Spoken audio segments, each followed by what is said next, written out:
Railway Koduru Chitveli మండల కేంద్రం జిల్లా పరిషత్ ఉన్నత పాఠశాల కేంద్రంగా అండర్ 14 67వ రాష్ట్ర స్థాయి కబడ్డీ పోటీలు అట్టహాసంగా ప్రారంభమయ్యాయి.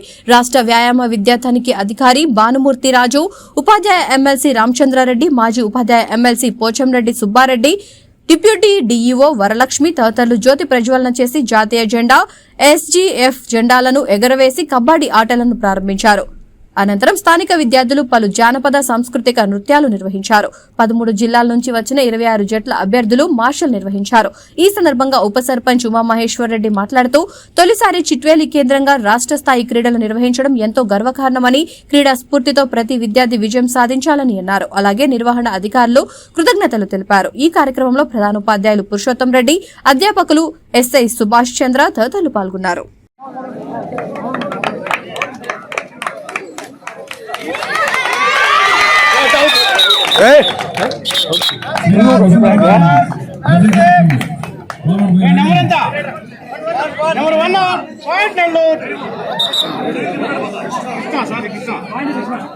సార్ ఇందాక కూడా చెప్పారు, నెల్లూరు చెప్పి ఇందాక కూడా పాయింట్కి ఇచ్చినాయి.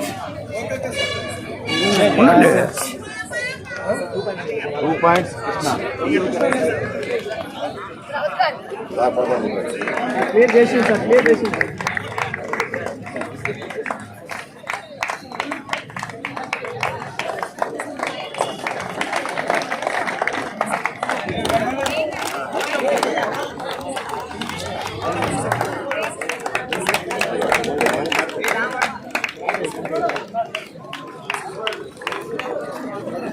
సార్ మీరు కొంచెం సార్ మీరు పక్కన సార్ సార్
వారు మంచి కష్టం యథావిధిగా పాల్గొనడం జరిగింది. అలాగే అనంతపురం భారతదేశ రాష్ట్రపతిని అందించినటువంటి జిల్లా ప్రతిష్టాత్మక జిల్లా అదేవిధంగా శ్రీ వెంకటేశ్వర స్వామి కలిసినటువంటి క్షేత్రం శ్రీకాళహస్తీశ్వరుడు ఆదిభాగ ప్రసిద్ధ వినాయకులైనటువంటి క్షేత్రం. ఎంతో మంది విద్యావేత్తలను అందించినటువంటి ప్రతిష్టాత్మకమైనటువంటి శ్రీ వెంకటేశ్వర యూనివర్సిటీ ఉన్నటువంటి సభలు నెలవులు కలిగినటువంటి జిల్లా చిత్తూరు జిల్లా. మానవుడిపై సుప్రసిద్ధ ధవళేశ్వర